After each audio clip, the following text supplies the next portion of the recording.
Hello everyone, आप सभी का स्वागत है मेरे YouTube channel Sanjeev sir physics में। आज हम सब जानने वाले हैं ओम्स लॉ के बारे में। ओम्स लॉ क्या है, रेजिस्टेंस क्या है, रजिस्टर क्या है, रजिस्टर के फैक्टर क्या क्या हैं जिन पर वो डिपेंड करता है, रजिस्टिविटी क्या है, और बहुत सारे कॉन्सेप्चुअल बात करने वाले हैं और बहुत सारे न्यूमेरिकल के बारे में भी बात करने वाले हैं। तो चलिए शुरू करते हैं आज का वीडियो। तो जैसा कि पिछला वीडियो में आपको इलेक्ट्रिक पोटेंशियल के बारे में बताया गया था, पोटेंशियल डिफरेंस के बारे में बताया गया था, साथ में बहुत सारे न्यूमेरिकल के बारे में भी डील किया गया था और साथ ही इलेक्ट्रिक सर्किट के बारे में बताया गया था। तो सबसे पहले यहाँ हम लोग कंपोनेंट ऑफ सर्किट के बारे में डील करते हैं, उसके बाद हम सब ओम्स लॉ में चलेंगे। तो सबसे पहले कंपोनेंट्स ऑफ सर्किट और कंपोनेंट ऑफ इलेक्ट्रिक सर्किट। कहने का मतलब इलेक्ट्रिक सर्किट में कौन कौन से कंपोनेंट होते हैं और उनको कैसे रिप्रेजेंट किया जाता है, उनका काम क्या होता है। वीडियो शुरू करने से पहले मैं आपको बता दूं, अगर आपने फिजिक्स लैब एपरेटस वाला वीडियो नहीं देखा है तो आप उस वीडियो को एक बार ज़रूर देख लें, इसे समझने में आसानी होगी। पहला कंपोनेंट एलएचएस में कंपोनेंट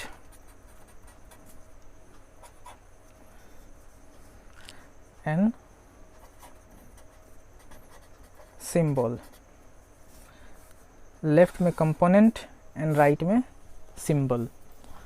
सबसे पहला जो कंपोनेंट है किसी भी इलेक्ट्रिक सर्किट का वो है इलेक्ट्रिक सेल। इलेक्ट्रिक सेल आम बोलचाल की भाषा में सिंपल सेल भी कहा जाता है। इसका सिंबल पहले आपको बताया जा चुका है पहले के वीडियो में। दो टर्मिनल से डिनोट किया जाता है, ये पॉजिटिव टर्मिनल, ये नेगेटिव टर्मिनल। बड़ा वाला ये जो लाइन है वर्टिकल लाइन, बड़ा वाला वो पॉजिटिव और छोटा वाला नेगेटिव। सेल आप जानते हैं सिंगल सोर्स ऑफ ईएमएफ, जैसा कि पिछला वीडियो में बताया गया था। ये कुछ ऐसे होते हैं,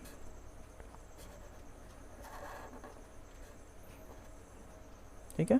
ये आपका पॉजिटिव टर्मिनल होता है, ये नेगेटिव टर्मिनल। इस पॉजिटिव टर्मिनल को ऐसे वर्टिकल लाइन से दिखाया जाता है और इस नेगेटिव टर्मिनल को इस छोटे वाले वर्टिकल लाइन से दिखाया जाता है, ठीक है।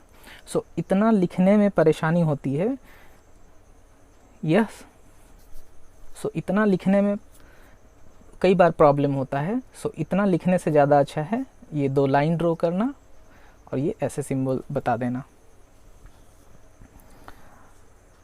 सेकेंड जो कंपोनेंट है वो है बैटरी। कॉम्बिनेशन ऑफ सेल, मतलब दो या दो से अधिक सेल को बैटरी कहा जाता है, ठीक है। ये सिंगल है तो इसे सेल कहा जाएगा, ऐसा दो या दो से अधिक होगा तो उसे बैटरी कहा जाएगा। तो उसे भी डिनोट करना, सिंबल करना बहुत ही आसान है, याद रखना है। एक पॉजिटिव तो एक नेगेटिव, ठीक है। ये पॉजिटिव, ये नेगेटिव। अब नेगेटिव के साथ हमेशा आपका पॉजिटिव, ठीक है, और फिर से ये नेगेटिव, ये नेगेटिव, ये बड़ा वाला पॉजिटिव, ठीक है। तो ये बैटरी है, इसमें कितना सेल कनेक्ट है? दो। एक तो ये वाला सेल, दूसरा ये वाला सेल। अब दो से अधिक भी, जैसे 3 सेल लगाना है, यहाँ प्लस माइनस, ठीक है। ये बड़ा वाला प्लस, ये छोटा वाला माइनस, ठीक है। प्लस माइनस आप लिख भी सकते हैं, नहीं भी लिख सकते हैं, लेकिन एक बात का ध्यान रखना है, एक लाइन बड़ा होना चाहिए और दूसरा लाइन छोटा। बड़ा लाइन का मतलब ही हो जाता है प्लस और छोटा लाइन का मतलब माइनस टर्मिनल, नेगेटिव टर्मिनल, ठीक है। आप प्लस लिख भी सकते हैं, प्लस माइनस नहीं भी लिख सकते हैं। ये बैटरी है, कितने सेल की बैटरी है? 1 2 3, ठीक है। ये कैसे कनेक्ट है, कैसे कनेक्ट ये दिखाई दे रहा है, इनको समझते हैं कैसे कनेक्ट है। ये तो हो गया एक सेल, ये प्लस, ये माइनस, ठीक है। इसके लिए फिर से बनाना होगा आपको। सो ऐसा कुछ, ये सेल हो गया, ये प्लस ये माइनस। फिर इसके लिए क्योंकि ये कनेक्ट है आपस में तो इनको सटा के लगाना होगा।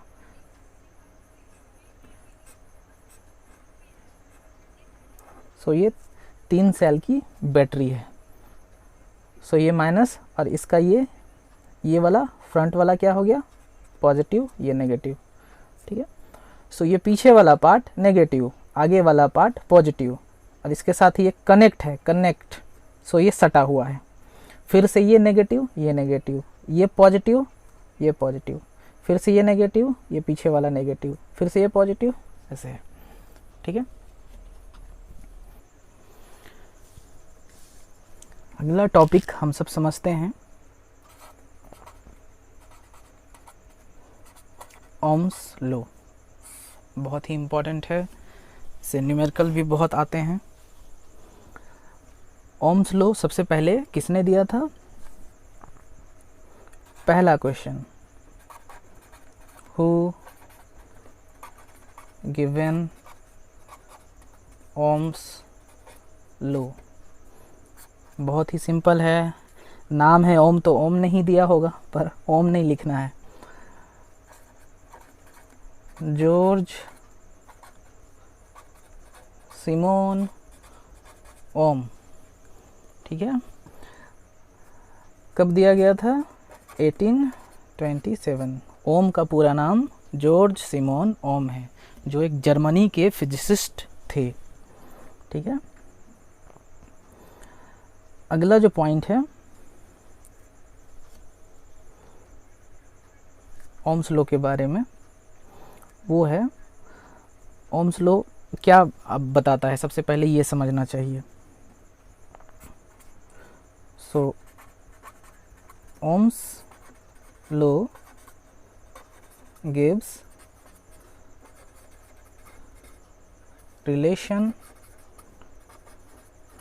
बिटवीन पोटेंशियल डिफरेंस, या जिसको वोल्टेज भी कहा जाता है, वोल्टेज एंड करंट, ठीक है। पोटेंशियल डिफरेंस को V से डिनोट किया जाता है, वोल्टेज V, ठीक है, और करंट को I से डिनोट किया जाता है। एक क्वेश्चन यहाँ पूछता है फिर से, when Ohm's law is valid, Ohm's law कब वैलिड है? तो आंसर होना चाहिए एट कांस्टेंट टेम्परेचर। इस पर क्या क्वेश्चन हो सकता है? What is the relation given by Ohm's law, ठीक है। इस पर क्या क्वेश्चन हो सकता है? What is the relation given by Ohm's law, ठीक है। ओम्स लॉ से कौन सा रिलेशन मिलता है?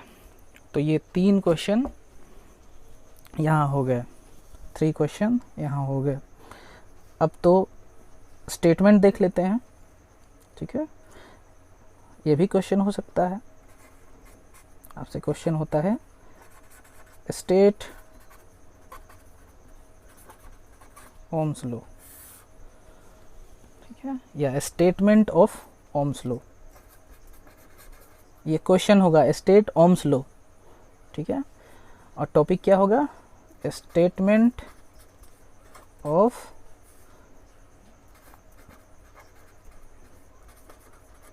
Ohm's law. तो स्टेटमेंट क्या है?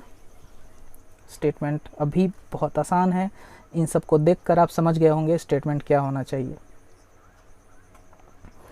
सो स्टेटमेंट, ओम्स लॉ का स्टेटमेंट क्या है? एट कांस्टेंट टेम्परेचर, ये पहला लाइन होना चाहिए, कांस्टेंट टेम्परेचर पर ही वैलिड है, टेम्परेचर अगर चेंज हो तो ओम्स लॉ वैलिड नहीं है। Current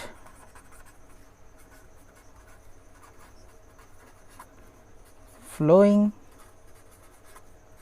through any conductor is directly proportional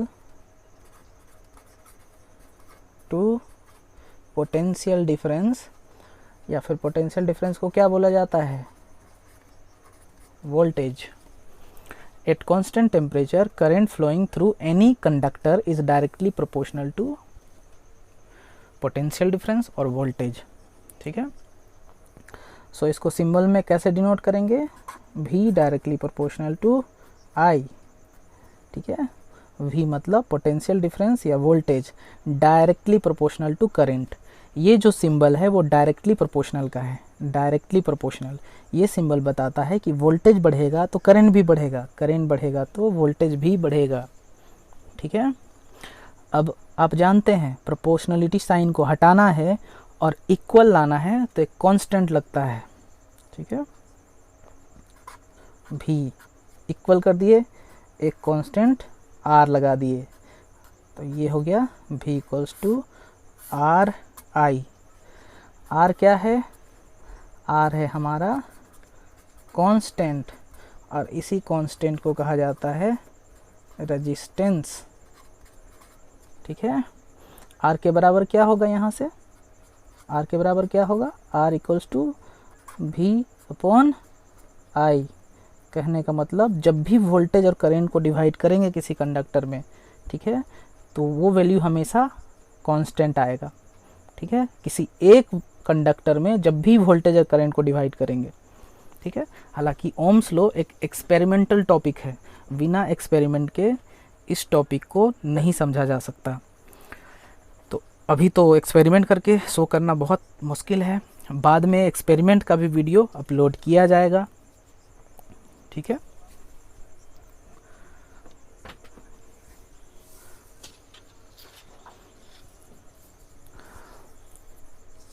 अब यहाँ समझते हैं, ये आपको रिलेशन मिल गया V equals to I R का। ठीक है, V equals to I R या आर आई। तो ये क्या क्या है आपको समझना चाहिए, इसको आप वर्ड में लिखिए। Voltage is equals to voltage या पोटेंशियल डिफरेंस। ठीक है, वोल्टेज या potential difference is equals to current times resistance. ठीक है, करंट टाइम रेजिस्टेंस। वोल्टेज को V से डिनोट किया जाता है, करंट को I से और रेजिस्टेंस को R से। ठीक है, अब यहाँ हम सब रेजिस्टेंस समझते हैं, बहुत ही इम्पॉर्टेंट टॉपिक है रेजिस्टेंस।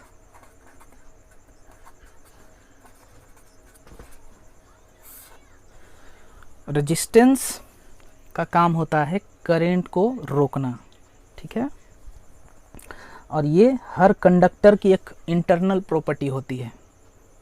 ठीक है, सो रेजिस्टेंस, एक क्वेश्चन पूछा जाता है, what is resistance, is the property of any conductor. Conductor क्या है ये आपको पहले बताया गया है। Resistance is the property of any conductor to oppose. Oppose मतलब विरोध करना, है ना। किसका विरोध करना, इलेक्ट्रिक करंट का। किसी भी कंडक्टर में जब करंट फ्लो करेगा तब रेजिस्टेंस क्या करता है, उस करंट को रोकता है, रोकने की कोशिश करता है। ठीक है, अब रेजिस्टेंस का एसआई यूनिट कुछ होना चाहिए। एसआई यूनिट, एसआई यूनिट होता है ओम। ठीक है, जिसको डिनोट किया जाता है ओमेगा। ठीक है, ये कौन सा लेटर है, ये कौन सा लेटर है, ध्यान से देखिए, ये है ओमेगा। ठीक है, एसआई यूनिट ओम और लेटर क्या है ओमेगा। कैसे लिखना है, 2 लाइन देना है और ऊपर से ये हाफ सर्कल बना देना है। ठीक है, ओमेगा।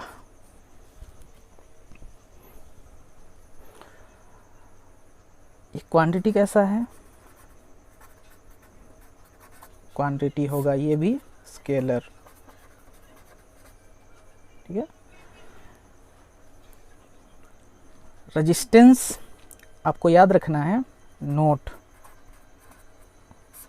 सब क्वेश्चन पूछा जाता है। Number 1, resistance is always positive, कभी भी नेगेटिव रेजिस्टेंस नहीं होगा। ठीक है, ये हमेशा पॉजिटिव में होगा।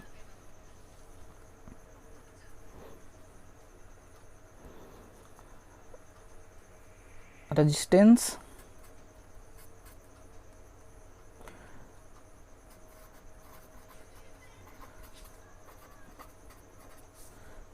अगर 0 हो गया,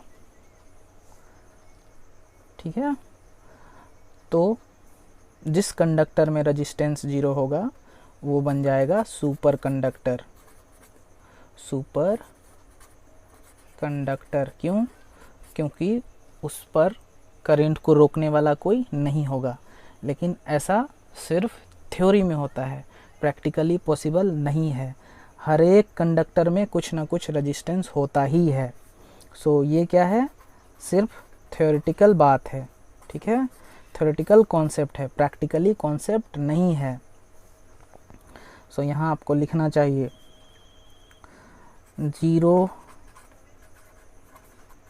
resistance of any conductor is not possible। ठीक है, it is only theoretical concept। सिर्फ थ्योरी में हो सकता है कि 0 आप लिख दें, पर 0 नहीं हो सकता है। 0.0001 ओम भी होगा, पर होगा। ठीक है, और आपको याद रखना है सुपर कंडक्टर किसको बोलेंगे। यहाँ क्वेश्चन पूछे अगर व्हाट इज सुपर कंडक्टर, सो आपको आंसर क्या देना है, the conductor having 0 resistance। ठीक है, और यहाँ नोट में लिख भी देना है super conductor is not possible, not possible in practical। क्योंकि हर वायर में, हर कंडक्टर में कुछ ना कुछ रेजिस्टेंस होगा ही। रेजिस्टेंस इंटरनल प्रॉपर्टी है। ठीक है, अब हम लोग रेजिस्टेंस समझ गए, अब हम लोग रजिस्टर समझते हैं। ठीक है, ये रजिस्टर नहीं है, ये रेसिस्टर है। ठीक है, रजिस्टर भी कहा जाता है, कुछ लोग रजिस्टर भी कहते हैं, रेसिस्टर। सो जिस कंडक्टर में रेजिस्टेंस पाया जाए उस कंडक्टर को रजिस्टर कहा जाता है ना। सो रजिस्टर डिवाइस हुआ जिसके अंदर रेजिस्टेंस होता है, जैसे चीनी के अंदर मिठास होता है। ठीक है, तो चीनी क्या हो गया, चीनी हो जाएगा आपका रजिस्टर, और मिठास क्या हो जाएगा, रेजिस्टेंस। ठीक है, register is a device which has resistance। Register क्या है? एक डिवाइस है जिसमें क्या होता है? रेजिस्टेंस होता है। क्या आप रेजिस्टेंस को देखना चाहते हैं? अगर आप रेजिस्टेंस को या रजिस्टर को देखना चाहते हैं, आप रेजिस्टेंस को देख नहीं सकते, आप रजिस्टर को देख सकते हैं, ठीक है। और जिस डिवाइस को आप देखना चाह रहे हैं, रजिस्टर को आप देखना चाह रहे हैं,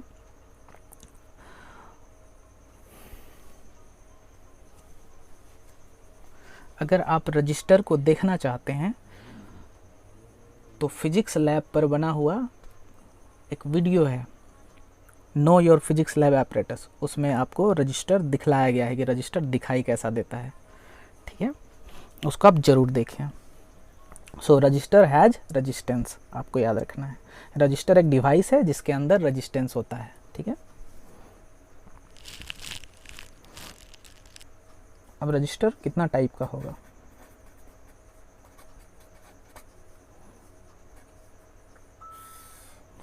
रजिस्टर होगा 2 टाइप का, ठीक है, फिक्स्ड या वेरिएबल वैल्यू का। रजिस्टर में क्या होगा? रजिस्टर में रेजिस्टेंस होगा, ठीक है। तो एक रजिस्टर होगा फिक्स्ड रेजिस्टेंस का और दूसरा रजिस्टर होगा वेरिएबल। फिक्स्ड मतलब जिसका वैल्यू चेंज नहीं करेगा, ठीक है। उसमें रेटिंग किया हुआ होगा, या तो 1 ओम लिखा रहेगा, 2 ओम लिखा रहेगा, ठीक है, या तो 1 के ओम, 1 किलो ओम, 1000 ओम, ठीक है। और वेरिएबल जो होगा उसमें रेटिंग नहीं होगा, क्योंकि वेरिएबल में रेजिस्टेंस चेंज करता है। वेरिएबल रेजिस्टेंस या वेरिएबल रजिस्टर को रियोस्टेट भी कहा जाता है, रियोस्टेट।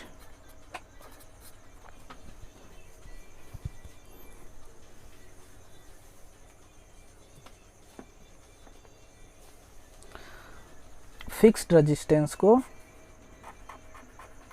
ऐसे डिनोट करते हैं और इस पर वैल्यू लिखा रहेगा 1 ओम 2 ओम, ठीक है। वेरिएबल में ऐसे डिनोट करते हैं रियोस्टेट को। आप रियोस्टेट देख सकते हैं, पहले वीडियो में आपको दिखाया गया है। अब सवाल उठता है ऐसा सिंबल क्यों दिया गया रजिस्टर का या रेजिस्टेंस का, ठीक है। ये सिंबल सिंपल है, बहुत सिंपल है। रेजिस्टेंस का काम क्या होता है? करंट को रोकना। अगर करंट ऐसे रास्ते पे चलेगा तो इसको रोकने वाला कोई नहीं होगा, पर रास्ता अगर ऐसा कर दिया जाए तो कोई तो है ना जो करंट को रोक रहा है। करंट इस रास्ते में ऐसे रुकेगा, ठीक है, रुक कर जाएगा। इसीलिए लॉजिकली स्पीड ब्रेकर की तरह रेजिस्टेंस को सिंबल दिया गया है, जो करंट को फ्लो होने में प्रॉब्लम क्रिएट करे, ठीक है।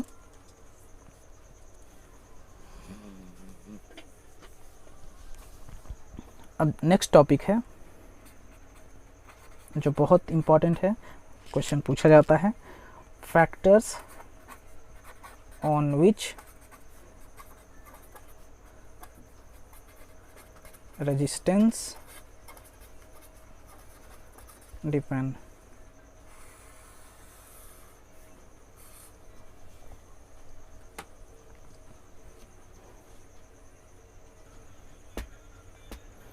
सो अब हम सब समझेंगे factors on which resistance depend. वो कौन कौन से फैक्टर हैं जिन पर रेजिस्टेंस डिपेंड करता है। ये क्वेश्चन बहुत पूछे जाते हैं। सो पहला,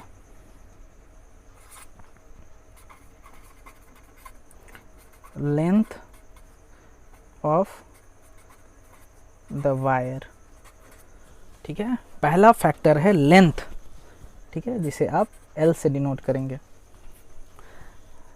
रेजिस्टेंस जितना ज़्यादा होगा, सॉरी, लेंथ जितना ज़्यादा होगा रेजिस्टेंस भी उतना ज़्यादा होगा, ठीक है।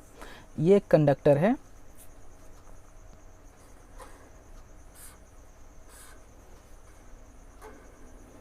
जिसका लेंथ है L, ठीक है। तो लेंथ जितना बढ़ेगा रेजिस्टेंस भी उतना बढ़ेगा। डायरेक्टली प्रोपोर्शनल का मतलब यही होता है। सो यहाँ आप लिखेंगे resistance of the wire is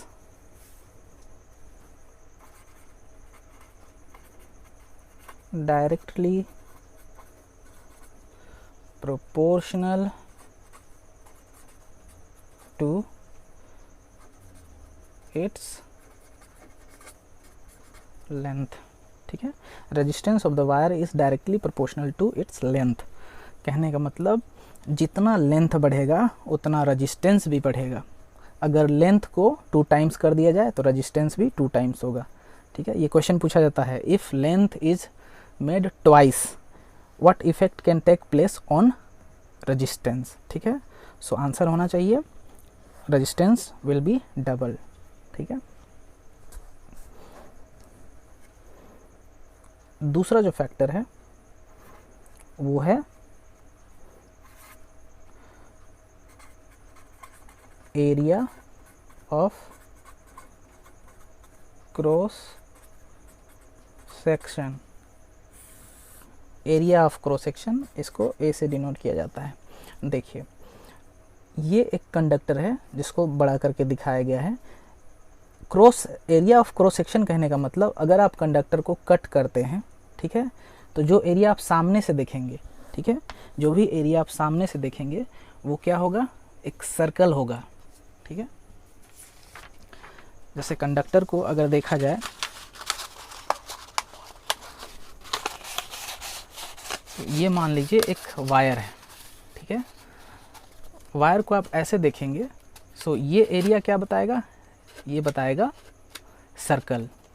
ठीक है, ये क्रॉस सेक्शन है, एरिया ऑफ क्रॉस सेक्शन। ठीक है, एरिया ऑफ क्रॉस सेक्शन। सो ये आपका बता रहा है एरिया ऑफ क्रॉस सेक्शन। ठीक है, जो किसका एरिया है, सर्कल का। उसके साथ कैसा रिलेशन है, इनवर्सली प्रोपोर्शनल। ठीक है, लॉजिकली भी सही है। वायर जितना, इन्वर्सली का क्या मतलब होता है, एरिया ऑफ क्रॉस सेक्शन जितना बड़ा होगा रेजिस्टेंस उतना कम होगा, क्योंकि ये उल्टा रिलेशन है। ठीक है ना, ये बढ़ेगा तो ये घटेगा। ठीक है, ये घटेगा तो ये बढ़ेगा। ठीक है, उल्टा रिलेशन है इन्वर्सली का मतलब। तो एक लॉजिक आप यहाँ देख सकते हैं, वायर का एरिया बढ़ेगा मतलब मोटाई बढ़ेगा। वायर का जितना मोटाई बढ़ेगा करंट को फ्लो होने में उतनी आसानी होगी। ठीक है, यानी रेजिस्टेंस कम हुआ तब तो फ्लो होने में आसानी होगी। ठीक है, सो रेजिस्टेंस यहाँ आपको लिखना है ऑफ द वायर इज, इसको लिखा जाता है inversely proportional to its area of cross section, area of cross section. ठीक है, अब एरिया ऑफ क्रॉस सेक्शन मतलब एरिया ऑफ सर्कल। ठीक है, सामने से देखने पर ये सर्कल दिखेगा, क्या होता है, पाई आर स्क्वायर। सो आप इसको ऐसे भी लिख सकते हैं, पाई आर स्क्वायर। जो आर क्या है, आर क्या है, आर है रेडियस। ठीक है, आर है रेडियस ऑफ द वायर। ठीक है,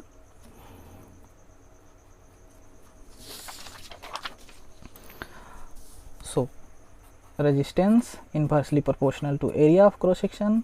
उसके जगह में आप क्या लिख सकते हैं, उसके जगह में आप लिख सकते हैं, एरिया के जगह में होता है पाई आर स्क्वायर। आर क्या है, आर क्या है,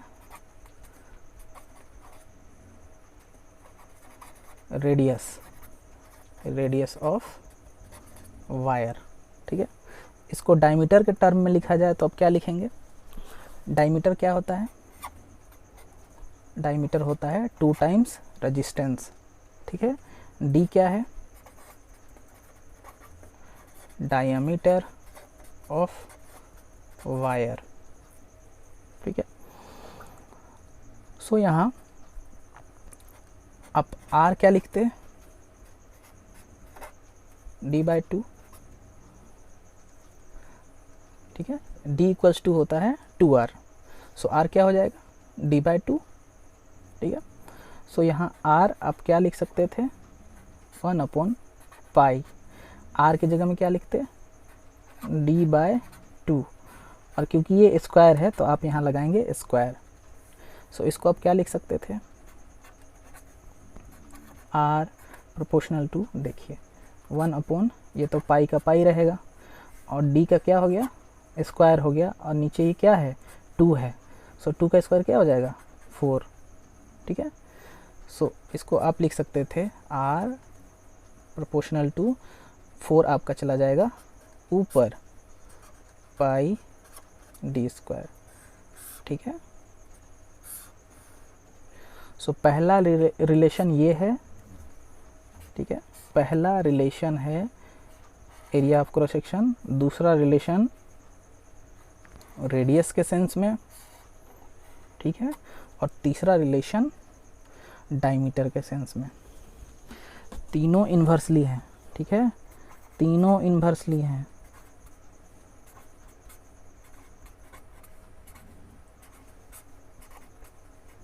एक साथ लिख दिया गया। अब यहाँ कुछ क्वेश्चन समझ लेते हैं। एरिया ऑफ क्रॉस सेक्शन घटेगा, रेजिस्टेंस बढ़ेगा, रेडियस घटेगा, रेजिस्टेंस बढ़ेगा, डायमीटर घटेगा, रेजिस्टेंस बढ़ेगा, ठीक है। एरिया ऑफ क्रॉस सेक्शन बढ़ेगा, रेजिस्टेंस घटेगा, रेडियस बढ़ेगा, रेजिस्टेंस घटेगा, डायमीटर बढ़ेगा, रेजिस्टेंस घटेगा। मतलब जो चीज़ ये सब होगा ये उसके उल्टा होगा, ये घटेगा तो ये बढ़ेगा, ये बढ़ेगा तो ये घटेगा, ठीक है। इससे बहुत सारे न्यूमेरिकल पूछे जाते हैं।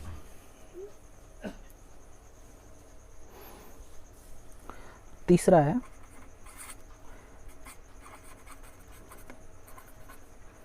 टेम्परेचर,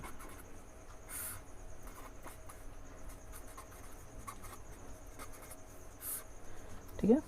ये भी डायरेक्टली होता है, मतलब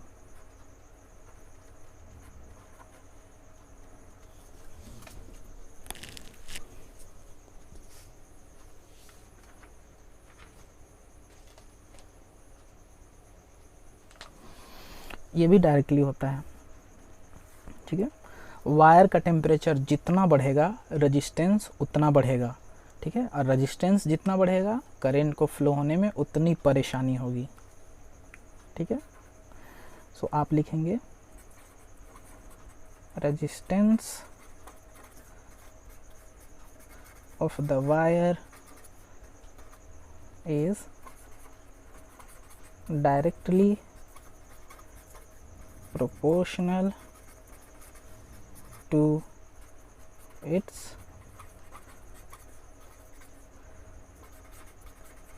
टेम्परेचर, ठीक है। मतलब जितना टेम्परेचर बढ़ेगा उतना रेजिस्टेंस भी बढ़ेगा, जितना टेम्परेचर घटेगा रेजिस्टेंस भी घटेगा, ठीक है। अगर रेजिस्टेंस बढ़ेगा तो करंट को परेशानी होगी फ्लो होने में, रेजिस्टेंस घटेगा तो करंट बढ़ेगा। चौथा और लास्ट है nature of the wire.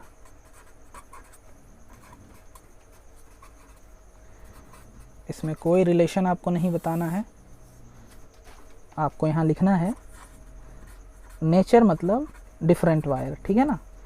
Different wire has different resistance, ठीक है। किसी में ज़्यादा तो किसी में कम, सबसे कम वही होगा, सबसे कम रेजिस्टेंस वही होगा जिसको बेस्ट कंडक्टर कहा जाता है। सो बेस्ट कंडक्टर कौन सा है, पिछला वीडियो में आपको बताया गया था, बेस्ट कंडक्टर है सिल्वर, ठीक है। सो सिल्वर का रेजिस्टेंस सबसे कम होता होगा, तब तो ये बेस्ट कंडक्टर है, ठीक है। Smallest resistance. स्मॉलेस्ट का मतलब जीरो नहीं है, क्योंकि जीरो तो पॉसिबल नहीं है।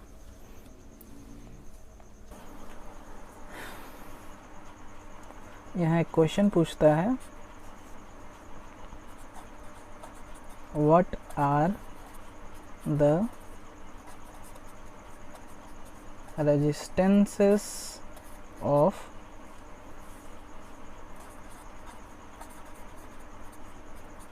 Conductors, insulators and semiconductor.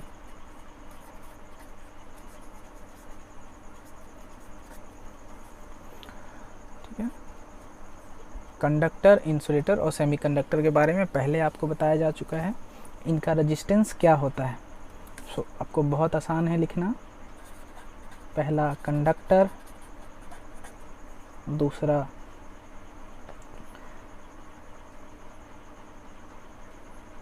Insulator,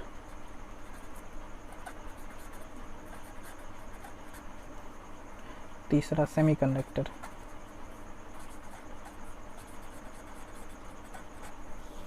सो यहाँ एक क्वेश्चन पूछा जाता है what are the resistance of conductor, insulator and semiconductor. ठीक है, तो बहुत ही आसान है इसको आंसर करना। कंडक्टर, इंसुलेटर और सेमीकंडक्टर के बारे में पहले आपको बताया जा चुका है। कंडक्टर में लो रेजिस्टेंस होता है, ठीक है, और इंसुलेटर में हाई रेजिस्टेंस। ठीक है, और सेमीकंडक्टर का जो रेजिस्टेंस होता है वो इन दोनों के बीच में होता है। ठीक है, सो इसको लिखेंगे इंटरमीडिएट between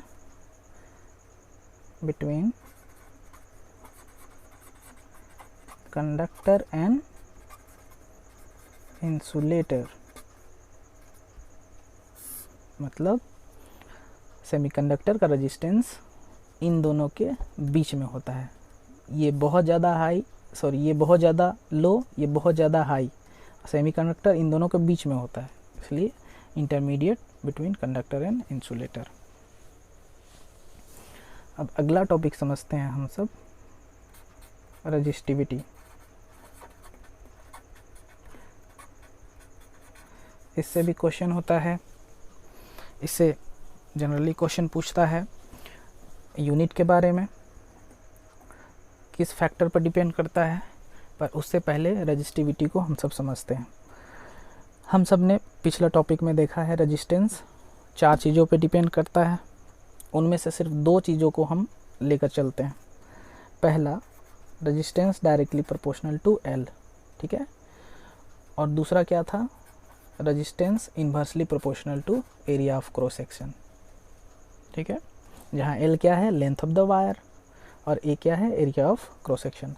दोनों को मिला दिया जाए, मतलब ये वाला पार्ट को इससे मल्टीप्लाई कर दिया जाए। सो आर क्या हो जाएगा, प्रोपोर्शनल टू, ये ऊपर है और ये नीचे है। ठीक है, सो ये हो जाएगा एल और ये हो जाएगा ए। ठीक है, सिंपली सेम रहता है तो इसको मल्टीप्लाई कर दिया जाता है। तो 1/a इससे मल्टीप्लाई होगा RHS में।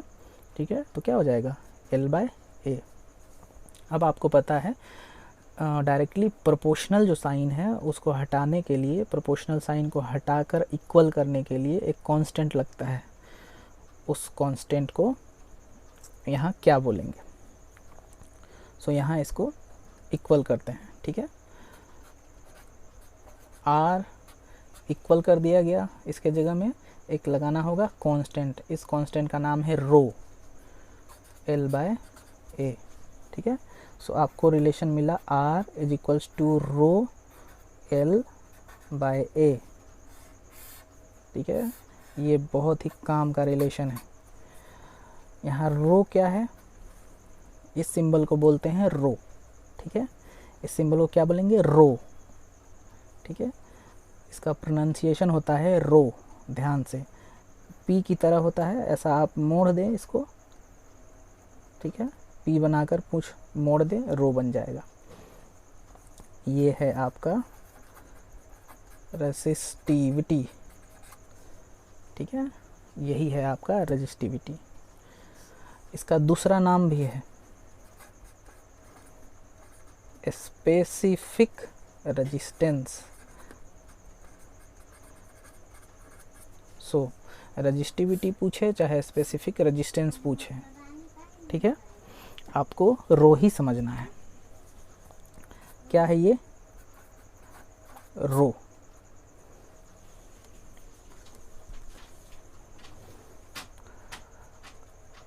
SI unit of resistivity.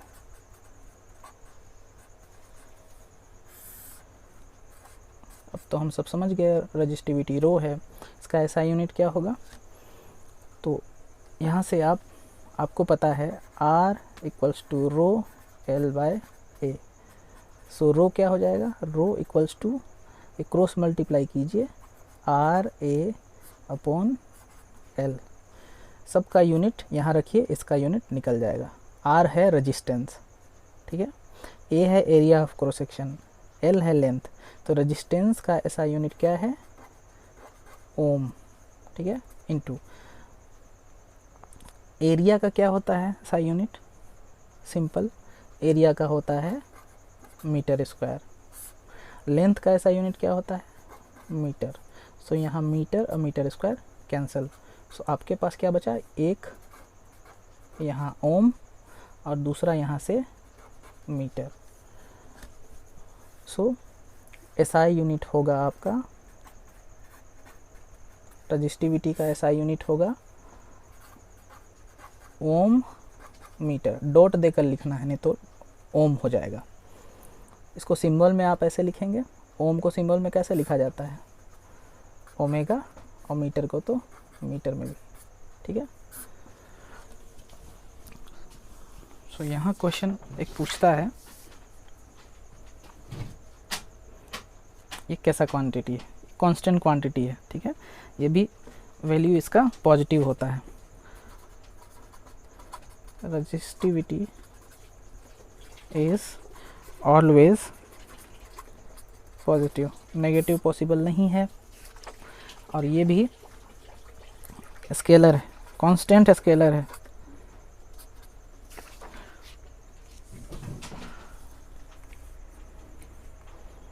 पूछता है क्वेश्चन, डिफाइन रेसिस्टिविटी। रेसिस्टिविटी को डिफाइन करें। सो रेजिस्टिविटी को कैसे डिफाइन करेंगे? R equals to rho L by A, आपको पता है। सो रो क्या हो जाएगा? R A अपॉन L, ठीक है। सो इसको डिफाइन करने के लिए सारे यूनिट को 1 ले लीजिए, ठीक है। सारे यूनिट को L 1 मीटर का wire, A area 1 metre square का एरिया ऑफ क्रॉस सेक्शन का वायर, ठीक है। तो अगर ये 1 हो जाए, ये 1 हो जाए, तो रो क्या होगा? रो आपका हो जाएगा R। सो रेजिस्टिविटी रेजिस्टेंस है कब? जब किसी लेंथ का वायर 1 मीटर हो और area of cross section 1 metre square हो। So resistivity is the resistance of a wire having length कितना लिया गया है? 1 metre and area of cross section 1 metre square. So resistivity क्या है? रेजिस्टिविटी रेजिस्टेंस है कब? जब लेंथ 1 मीटर हो, एरिया 1 मीटर स्क्वायर हो। Resistivity is the resistance of any wire, of a wire या any wire having length 1 metre and area of cross section 1 metre square, ठीक है। यहाँ दूसरा क्वेश्चन पूछता है, बहुत ही important, very very very important, ठीक है। Name the factors on which resistivity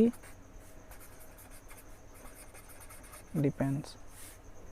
ठीक है, ये क्वेश्चन रहता है, name the factor on which resistivity depend. आपको यहाँ आंसर सेव करना है, बहुत आसान है। Nature and temperature of the wire, सिर्फ नेचर और टेम्परेचर पर डिपेंड करता है। किस पर डिपेंड करता है? सिर्फ नेचर और टेम्परेचर पर डिपेंड करता है। लेंथ एरिया से कोई लेना देना नहीं है। लेंथ और एरिया को 1-1 हम सब ने कंसीडर कर लिया है। ठीक है, पर यूनिट पे होता है कैलकुलेशन। सो रजिस्टिविटी किस पर डिपेंड करता है? Only nature and temperature of the wire.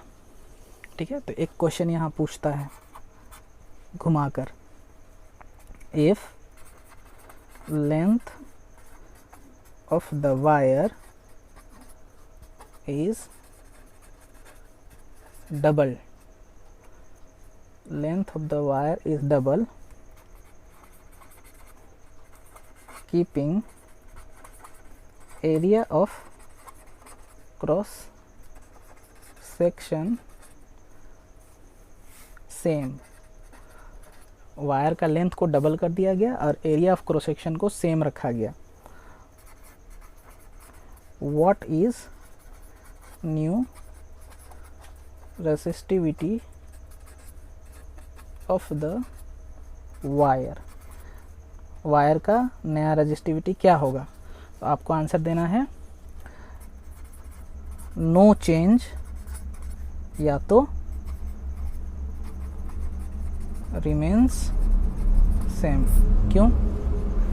क्योंकि रजिस्टिविटी सिर्फ नेचर और टेम्परेचर पर डिपेंड करता है। ठीक है, लेंथ पर डिपेंड नहीं करता है। ठीक है, एरिया ऑफ क्रॉस सेक्शन पर डिपेंड नहीं करता है। ठीक है, सो जनरली बच्चे रेजिस्टेंस को याद कर लेते हैं इस क्वेश्चन में, इसलिए गलती होने की संभावना हो जाती है। ठीक है, so if length of the wire is double, length से कोई लेना देना नहीं है रजिस्टिविटी को। Keeping area of cross section same, area of cross section से भी कोई लेना देना नहीं है। What is the new resistivity of the wire? So new resistivity will be same, जो पहले का होगा वही बात का, नो चेंज या रिमेन सेम। ठीक है, यहाँ पर आप नोट में भी लिख सकते हैं, बिकॉज अगर यहाँ क्वेश्चन में वाई पूछ दिया, ठीक है, तो यहाँ इस लाइन को आप लिखेंगे, बिकॉज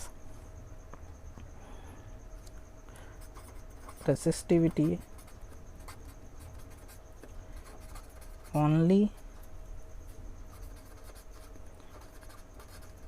depends on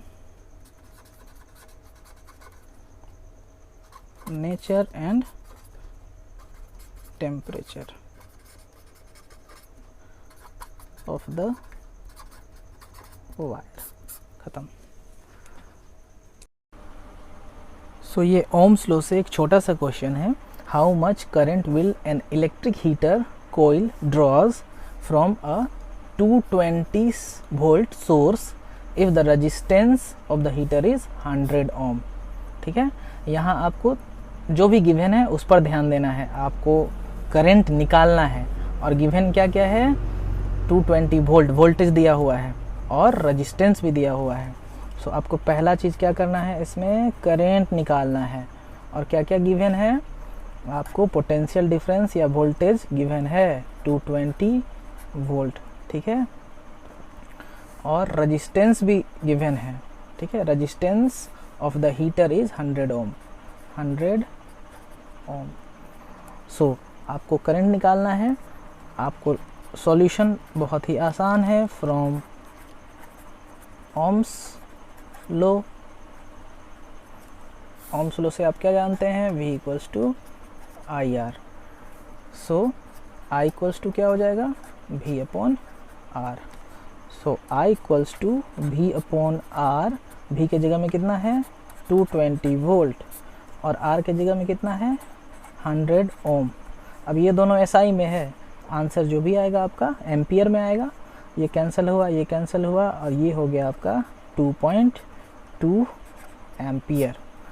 सो कितना करंट होगा, कितना करंट ड्रॉ करेगा, 2.2 एम्पियर।